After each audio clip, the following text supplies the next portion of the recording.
أَلَمْ تَرَ إِلَى الَّذِينَ نَافَقُوا يَقُولُونَ لِإِخْوَانِهِمُ الَّذِينَ كَفَرُوا مِنْ أَهْلِ الْكِتَابِ لَئِنْ أُخْرِجْتُمْ لَنَخْرُجَنَّ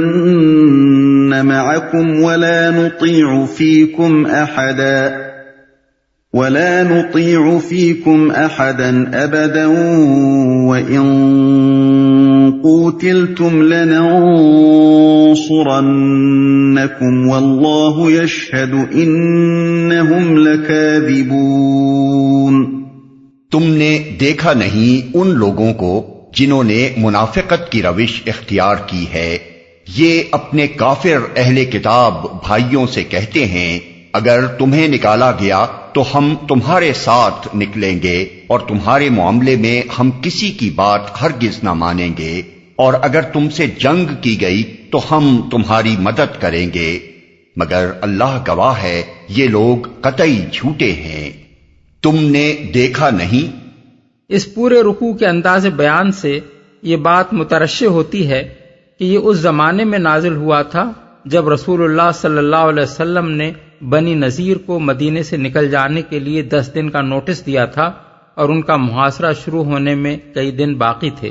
جیسا کہ ہم اس سے پہلے بیان کر چکے ہیں، رسول اللہ صلی اللہ علیہ وسلم نے جب بنی نذیر کو یہ نوٹس دیا تو عبداللہ بن ابی اور مدینے کے دوسرے منافق لیڈروں نے ان کو یہ کہلا بھیجا کہ ہم 2000 آدمیوں کے ساتھ تمہاری مدد کو آئیں گے، اور بنی قریظہ اور بنی غطفان بھی تمہاری حمایت میں اٹھ کھڑے ہوں گے، لہذا تم مسلمانوں کے مقابلے میں ڈٹ جاؤ اور ہرگز ان کے آگے ہتھیار نہ ڈالو۔ یہ تم سے لڑیں گے تو ہم تمہارے ساتھ لڑیں گے، اور تم یہاں سے نکالے گئے تو ہم بھی نکل جائیں گے۔ اس پر اللہ تعالیٰ نے یہ آیات نازل فرمائیں۔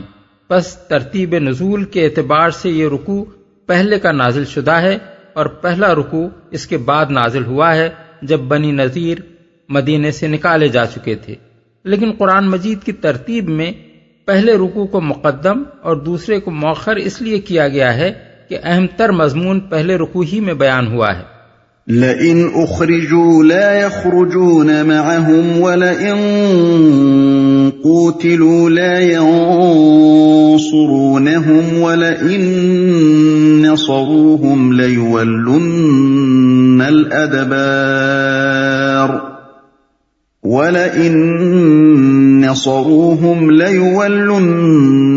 الْأَدْبَارَ ثُمَّ لَا يُنصَرُونَ۔ اگر وہ نکالے گئے تو یہ ان کے ساتھ ہرگز نہ نکلیں گے، اور اگر ان سے جنگ کی گئی تو یہ ان کی ہرگز مدد نہ کریں گے، اور اگر یہ ان کی مدد کرے بھی تو پیٹھ پھیر جائیں گے اور پھر کہیں سے کوئی مدد نہ پائیں گے۔ لَأَنْتُمْ أَشَدُّ رَهْبَةً فِي صُدُورِهِمْ مِنَ اللَّهِ ذَلِكَ بِأَنَّهُمْ قَوْمٌ لَا يَفْقَهُونَ۔ ان کے دلوں میں اللہ سے بڑھ کر تمہارا خوف ہے، اس لیے کہ یہ ایسے لوگ ہیں جو سمجھ بوجھ نہیں رکھتے۔ اللہ سے بڑھ کر تمہارا خوف ہے، یعنی ان کے کھل کر میدان میں نہ آنے کی وجہ یہ نہیں ہے کہ یہ مسلمان ہیں،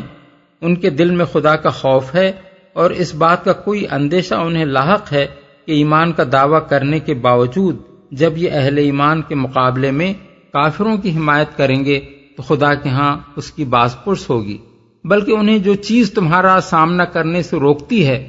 وہ یہ ہے کہ اسلام اور محمد صلی اللہ علیہ وسلم کے لیے تمہاری محبت اور جاں بازی اور فداکاری کو دیکھ کر اور تمہاری صفوں میں زبردست اتحاد کو دیکھ کر ان کے دل بیٹھے جاتے ہیں۔ یہ اچھی طرح جانتے ہیں کہ تم اگرچہ مٹھی بھر لوگ ہو، مگر جس جذبہ شہادت نے تمہارے ایک ایک شخص کو سرفروش مجاہد بنا رکھا ہے، اور جس تنظیم کی بدولت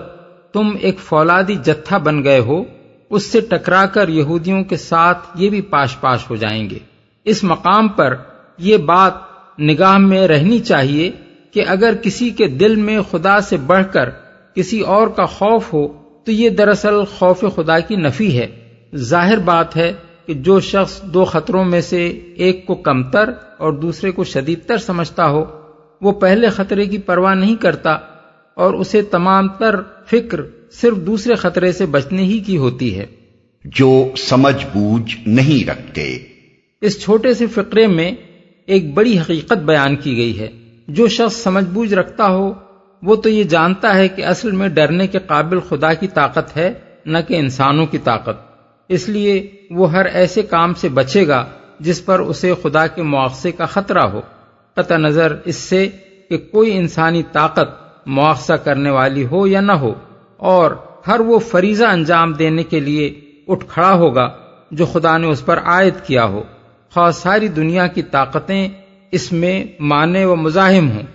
لیکن ایک ناسمجھ آدمی کے لیے چونکہ خدا کی طاقت غیر محسوس اور انسانی طاقتیں محسوس ہوتی ہیں، اس لیے تمام معاملات میں وہ اپنے طرز عمل کا فیصلہ خدا کے بجائے انسانی طاقتوں کے لحاظ سے کرتا ہے۔ کسی چیز سے بچے گا تو اس لیے نہیں کہ خدا کے ہاں اس کی پکڑ ہونے والی ہے، بلکہ اس لیے کہ سامنے کوئی انسانی طاقت اس کی خبر لینے کے لیے موجود ہے، اور کسی کام کو کرے گا تو وہ بھی اس بنا پر نہیں کہ خدا نے اس کا حکم دیا ہے یا اس پر وہ خدا کے اجر کا امیدوار ہے، بلکہ صرف اس بنا پر کہ کوئی انسانی طاقت اس کا حکم دینے والی یا اس کو پسند کرنے والی ہے اور وہ اس کا اجر دے گی۔ یہی سمجھ اور ناسمجھی کا فرق دراصل مومن اور غیر مومن کی سیرت و کردار کو ایک دوسرے سے ممیز کرتا ہے۔ لا يقاتلونكم جميعا إلا في قرى محصنة أو من وراء جدر بأسهم بينهم شديد تحسبهم جميعا وقلوبهم شتى ذلك بأنهم قوم لا يعقلون۔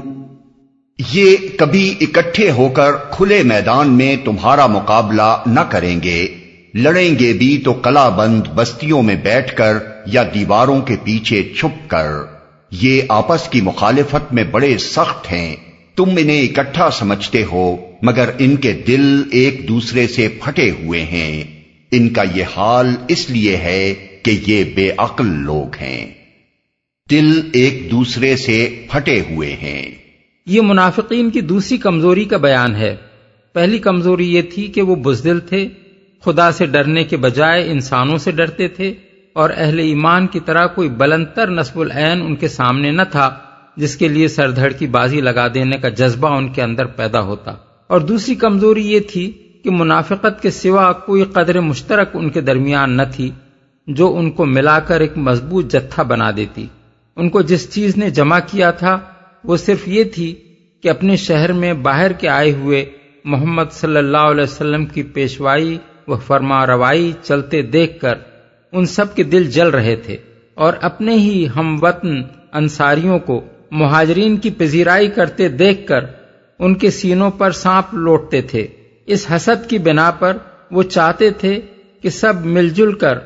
اور آس پاس کے دشمنان اسلام سے ساز باز کر کے اس بیرونی اثر و اقتدار کو کسی طرح ختم کر دیں، لیکن اس منفی مقصد کے سوا کوئی مثبت چیز ان کو ملانے والی نہ تھی۔ ان میں سے ہر ایک سردار کا جتھا الگ تھا، ہر ایک اپنی چودراہٹ چاہتا تھا، کوئی کسی کا مخلص دوست نہ تھا،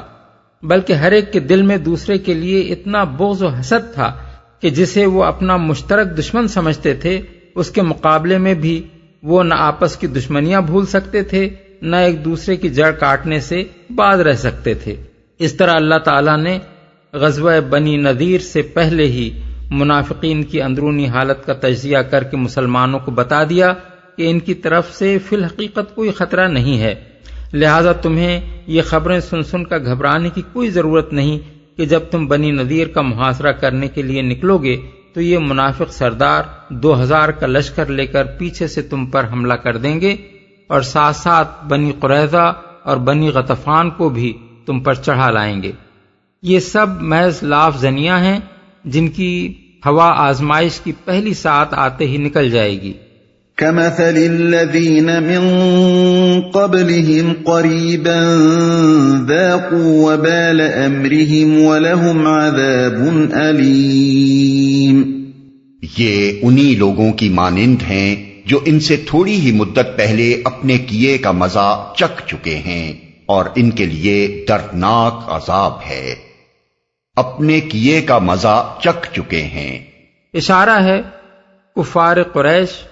اور یہود بنی قینقاع کی طرف، جو اپنی کثرت تعداد اور اپنے سر و سامان کے باوجود انہی کمزوریوں کے باعث مسلمانوں کی مٹھی بھر بے سر و سامان جماعت سے شکست کھا چکے تھے۔ كمثل الشيطان إذ قال للإنسان اكفر فلما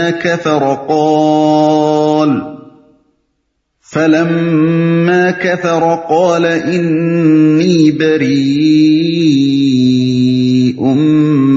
منك إني أخاف الله رب العالمين۔ ان کی مثال شیطان کی سی ہے، پہلے وہ انسان سے کہتا ہے کہ کفر کر، اور جب انسان کفر کر بیٹھتا ہے تو وہ کہتا ہے کہ میں تجھ سے بری الذمہ ہوں، مجھے تو اللہ رب العالمین سے ڈر لگتا ہے۔ یعنی یہ منافقین بنی نذیر کے ساتھ وہی معاملہ کر رہے ہیں جو شیطان انسان کے ساتھ کرتا ہے۔ آج یہ ان سے کہہ رہے ہیں کہ تم مسلمانوں سے لڑ جاؤ اور ہم تمہارا ساتھ دیں گے، مگر جب وہ واقعی لڑ جائیں گے تو یہ دامن جھاڑ کر اپنے سارے وعدوں سے بری الذمہ ہو جائیں گے اور پلٹ کر بھی نہ دیکھیں گے کہ ان پر کیا گزری ہے۔ ایسا ہی معاملہ شیطان ہر کافر سے کرتا ہے، اور ایسا ہی معاملہ اس نے کفار قریش کے ساتھ جنگ بدر میں کیا تھا، جس کا ذکر سورہ انفال آیت 48 میں آیا ہے۔ پہلے تو وہ ان کو بڑھاوے چڑھاوے دے کر بدر میں مسلمانوں کے مقابلے پر لے آیا، اور اس نے ان سے کہا کہ لا غالب لکم اليوم من الناس وانی جار لکم، یعنی آج کوئی تم پر غالب آنے والا نہیں ہے اور میں تمہاری پشت پر ہوں۔ مگر جب دونوں فوجوں کا آمنا سامنا ہوا تو وہ الٹا پھر گیا اور کہنے لگا کہ انی بریء منکم انی ارا ما لا ترون انی اخاف اللہ، یعنی میں تم سے بری الذمہ ہوں، مجھے وہ کچھ نظر آ رہا ہے جو تمہیں نظر نہیں آتا، مجھے تو اللہ سے ڈر لگتا ہے۔ فكان عاقبتهما أنهما في النار خالدين فيها وذلك جزاء الظالمين۔ پھر دونوں کا انجام یہ ہونا ہے کہ ہمیشہ کے لیے جہنم میں جائیں، اور ظالموں کی یہی جزا ہے۔